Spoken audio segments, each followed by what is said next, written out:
ఓం శాంతి 27/3/1983 అవ్యక్త బాప్దాద యొక్క మధుర మహావాక్యాలు. కుమారీల బట్టీలో ప్రాణ్ అవ్యక్త బాప్దాద మాట్లాడిన మహావాక్యాలు. ఈరోజు బాప్దాద పిల్లలందరితోనూ ఎక్కడ కలుసుకుంటూ ఉన్నారు? మీరు ఏ స్థానంలో కూర్చున్నారు? సాగరము మరియు నదుల మిలన స్థానంలో మిలనం జరుపుతున్నారు. సాగర తీరము అంటే మీకు ఇష్టం కదా? కేవలం సాగరం కాదు, అనేక నదులతో సాగరం కలిసే ఆ మిలన స్థానం ఎంత శ్రేష్టంగా ఉంటుంది. మధుబన్ సాగరమునకు కూడా నదుల యొక్క మిలనం ఎంత ప్రియంగా అనిపిస్తుంది. ఇటువంటి మిలన్ మేళ ఇంకా ఏ యుగంలోనైనా జరుగుతుందా? ఈ యుగం యొక్క కలయిక మొత్తము కల్పంలో భిన్న భిన్న రూపాలు మరియు రీతులతో గానం చేయబడుతుంది మరియు జరుపుకోబడుతుంది. ఇటువంటి మేళ అనగా కలయికను తండ్రిని ఆత్మలు కలిసేటటువంటి దాన్ని బాబా పోలుస్తూ ఉన్నారు. నదులు అంటే ఆత్మలు, సాగరం అంటే శివబాబా. ఇటువంటి మేళాను జరుపుకునేందుకు వచ్చారు కదా. అనేక స్థానాల నుండి ఇందుకోసమే పరిగెత్తుకుంటూ వచ్చారు.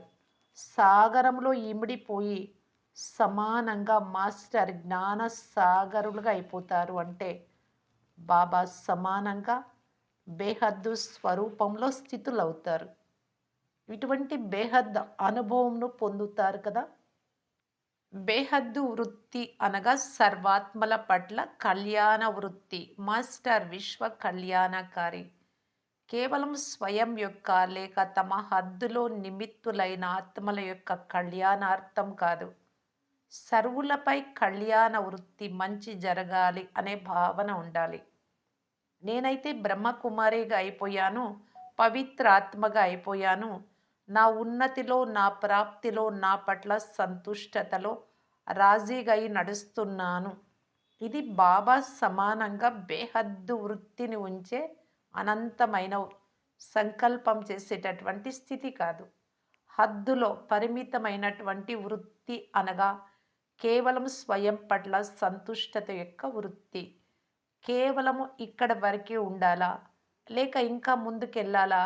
అనేక మంది పిల్లలు బేహద్దు సేవ యొక్క సమయం, బేహద్దు ప్రాప్తి యొక్క సమయం, బాబా సమానంగా స్వర్ణిమ అవకాశము లేక గోల్డెన్ మెడల్ తీసుకునేందుకు బదులుగా నేను సరిగ్గానే నడుస్తున్నాను,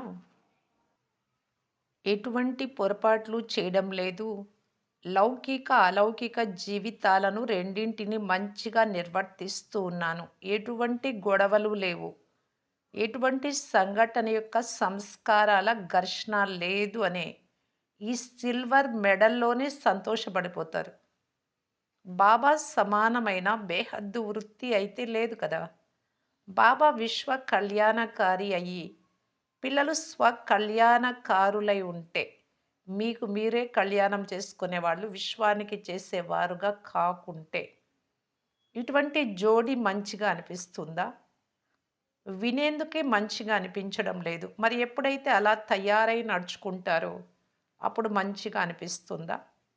సర్వ ఖజానాల యజమానులైన పిల్లలు ఖజానాలలో మహాదానులుగా అవ్వకపోతే దాన్ని ఏమంటారు? బాబా యొక్క సర్వ ఖజానాల వారసత్వానికి అధికారులేనా అని ఎవరిని అడిగినా అందరూ అవును అని అంటారు. ఖజానాలు ఎందుకు లభించాయి? కేవలం స్వయం తింటూ త్రాగుతూ మీ ఆనందంలో ఉండేందుకు లభించాయా? పంచండి మరియు పెంచండి అన్న డైరెక్షన్ లభించింది కదా. మరి ఎలా పంచుతారు? గీతా పాఠశాలలు తెరిచారా, లేక ఎప్పుడు అవకాశం దొరికితే అప్పుడు పంచి అందులోని సంతుష్టులయ్యారా? బేహద్దు తండ్రి నుండి బేహద్దు ప్రాప్తి మరియు బేహద్దు సేవ యొక్క ఉత్సాహ ఉల్లాసాలతో ఉండాలి. కుమారి జీవితం సంగం యుగంలో సర్వశ్రేష్ఠ వరదాని జీవితం. ఇటువంటి వరదాని జీవితం డ్రామా అనుసారంగా విశేషాత్మలైన మీకు స్వతహాగా ప్రాప్తి అయింది. ఇటువంటి వరదాని జీవితమును సర్వులకు వరదానమును మహాదానమును ఇవ్వడంలో వినియోగిస్తున్నారా? స్వతహాగా ప్రాప్తి అయిన వరదానం యొక్క రేఖలు శ్రేష్ట కర్మల కలము ద్వారా ఎంత పెద్దగా తీర్చిదిద్దుకోవాలి అంటే అంత పెద్దగా తీర్చిదిద్దుకోవచ్చు. అది కూడా ఈ సమయం యొక్క వరదానమే. సమయం కూడా వరదానమే. కుమారి జీవితం కూడా వరదానమే. బాబా కూడా వరదాతయే. కార్యం కూడా వరదానమునిచ్చే కార్యమే. మరి దీని పూర్తి లాభాన్ని పొందారా? 21 జన్మల వరకు భాగ్య రేఖను పొడుగ్గా గీసుకునే అవకాశం ఉంది. 21 తరాలు సదా సంపన్నంగా అయ్యే అవకాశం ఏదైతే లభించిందో అది తీసుకున్నారా? కుమారి జీవితంలో ఎంత కావాలి అనుకుంటే అంత చేసుకోవచ్చు. స్వతంత్రాత్మ యొక్క భాగ్యం ప్రాప్తించింది. స్వతంత్రంగా ఉన్నానా లేక పరతంత్రంగా ఉన్నానా అని మిమ్మల్ని మీరు ప్రశ్నించుకోండి. పరతంత్రత యొక్క బంధనం తమ మనస్సు యొక్క వ్యర్థమైన మరియు బలహీనమైన సంకల్పాల వల. ఆ రచించిన వలలో స్వయాన్ని పరతంత్రంగా అయితే చేసుకోవడం లేదు కదా. మీరే వల సృష్టించుకుంటారు. మీరే అందులో ఇరుక్కుపోతారు. ప్రశ్నలు అనే వల ఉంది కదా. ఏ వలనైతే రచిస్తారో దాని చిత్రాన్ని తయారు చేసినట్లయితే అది ప్రశ్న రూపంగానే ఉంటుంది. ఎటువంటి ప్రశ్నలు వెలువడతాయి? అనుభవజ్ఞులే కదా. ఏమవుతుంది? ఎలా అవుతుంది? ఇలా జరగదు కదా. ఇదే ఆ జాలం అంటే వల. సంగమయుగ బ్రాహ్మణులకు ఉన్న ఏకైక సదాకాలిక సంకల్పం ఏది జరిగినా అది కళ్యాణకారియే. ఏది జరిగినా అది శ్రేష్టంగానే జరుగుతుంది. ఎంతో మంచిగానే జరుగుతుంది. జాలాన్ని వలను సమాప్తం చేసే సంకల్పం ఇదే. చెడు రోజులు, అకళ్యాణపు రోజులు సమాప్తమైపోయాయి. సంగమయుగపు ప్రతిరోజు గొప్ప రోజే. చెడు రోజు కానే కాదు. ప్రతిరోజు మీ ఉత్సవపు రోజే కదా. ప్రతిరోజును జరుపుకోవాలి ఉత్సాహంతో కూడినటువంటి ఉత్సవంలాగా. ఈ సమర్థ సంకల్పంతో వ్యర్థ సంకల్పాల వలను సమాప్తం చేయండి. కుమారీలు బాప్దాద యొక్క బ్రాహ్మణ కులం యొక్క శోభ. మొదటి అవకాశం కుమారీలకు లభిస్తుంది. చిన్న చిన్న కుమారీలు టీచర్లుగా అయిపోతారు. దాదీలుగా అవుతారు. దీదీలుగా అయిపోతారు అని పాండవులు అన్నలు నవ్వుకుంటారు. కావున ఇంత అవకాశం లభిస్తోంది. అయినా అవకాశాన్ని తీసుకోకపోతే దాన్నేమంటారు? మీకు తెలుసు కదా ఏమంటారు? సహయోగులుగా ఉంటాం కానీ సమర్పణం అవ్వము అని అంటారు. ఎవరైతే సమర్పణం అవ్వరో వారు సమానంగా ఎలా అవుతారు? బాబా ఏం చేశారు? సర్వస్వాన్ని సమర్పణం చేశారు కదా. లేక కేవలం సహయోగిగా అయ్యారా? బ్రహ్మబాబు ఏం చేశారు? సమర్పణం చేశారా లేక కేవలం సహయోగిగా ఉన్నారా? జగదంబ ఏం చేశారు? తాను కూడా కన్యనే కదా. కావున మాతాపితలను అనుసరించాలా లేక పరస్పరములు సిస్టర్లను ఫాలో చేస్తారా? వీరి జీవితంను చూసి నాకు కూడా ఇదే మంచిగా అనిపిస్తుంది. మరి అది సహోదరిని అనుసరించడం కదా. ఇప్పుడేం చేస్తారు? భయము కేవలము తమ బలహీనత పైనే ఉంటుంది కానీ ఇంకా దేనిపైన ఉండదు. ఇప్పుడేం తీసుకుంటారు? గోల్డెన్ మెడల్ తీసుకుంటారా లేక సిల్వర్ మెడలే బాగుందా? బలహీనతలను చూడకండి.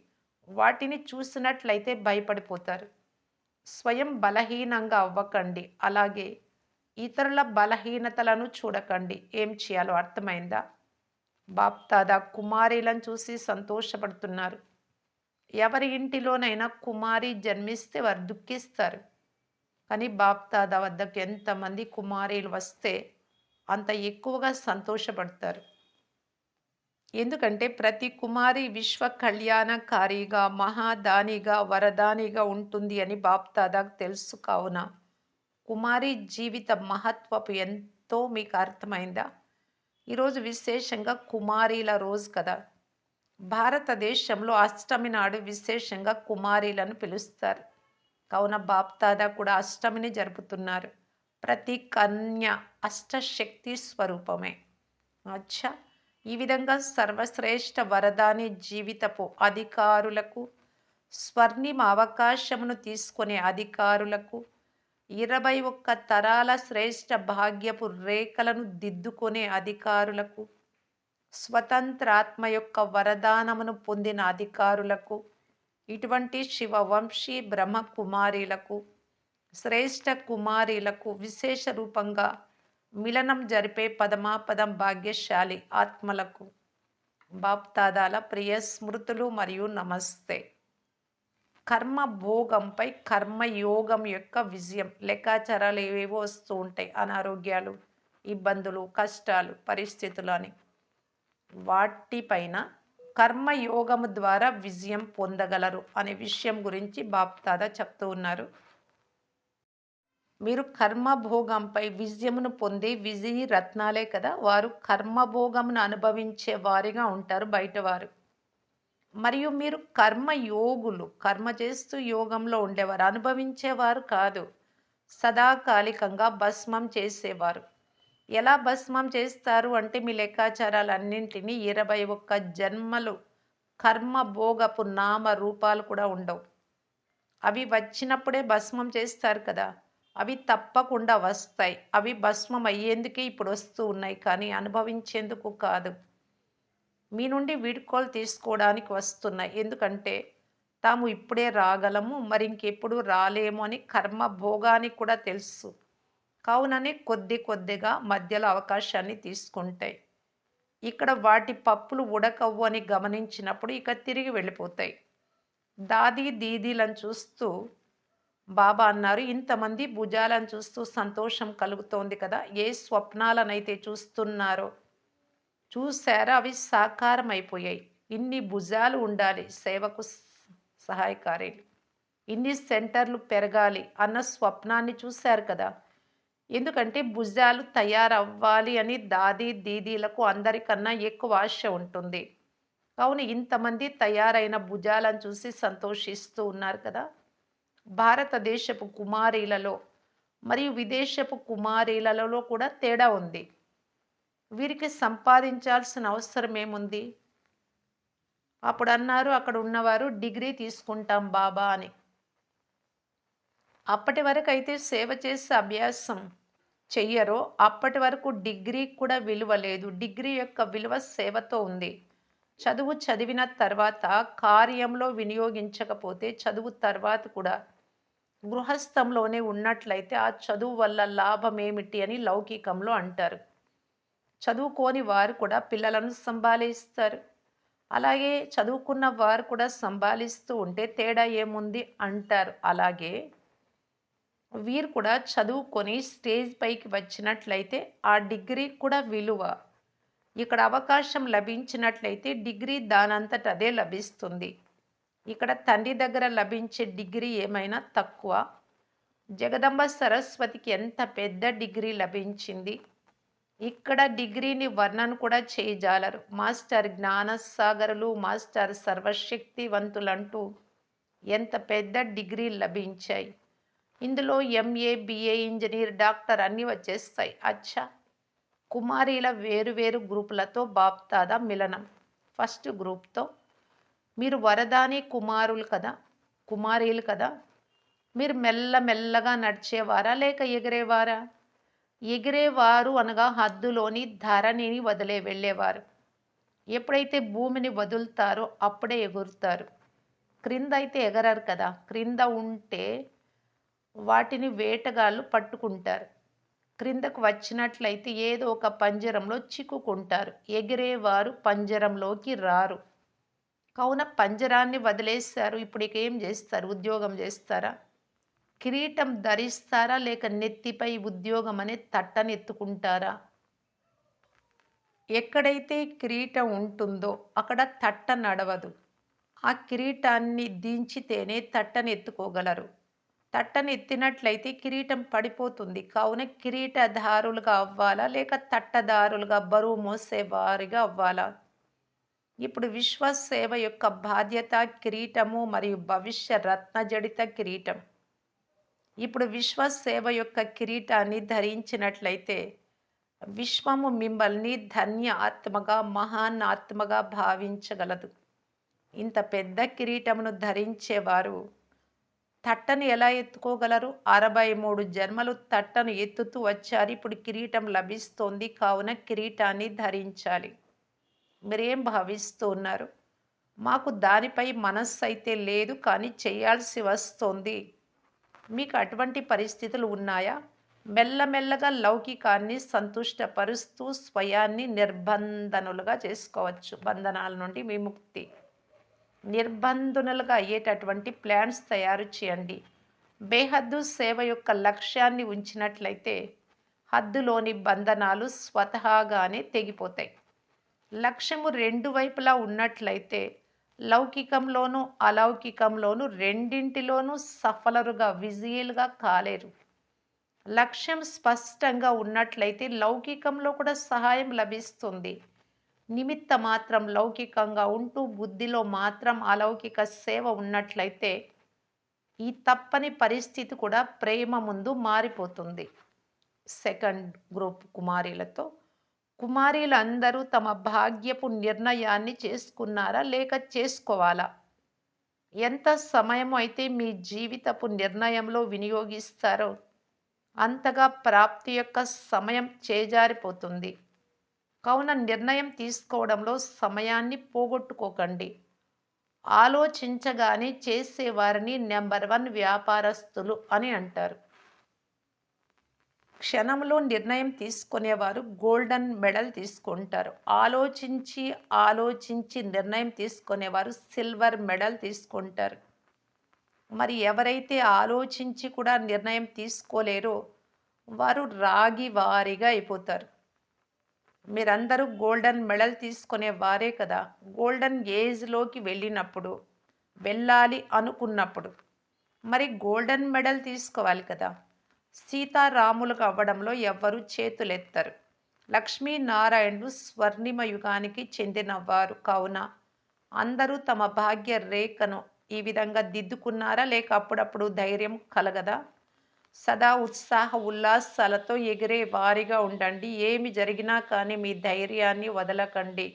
ఇతరుల బలహీనతలను చూసి మాకు ఏమైనా ఇలా జరుగుతుందా అని స్వయం నిరుత్సాహపడకండి. ఎవరైనా ఒక్కరు గుంతలో పడిపోతే రెండవ వారు ఏం చేస్తారు? వారు స్వయం పడిపోతారా? లేక వారిని పడిన వారిని రక్షించే ప్రయత్నం చేస్తారా? కావున ఎప్పుడూ నిరుత్సాహులుగా అవ్వకండి.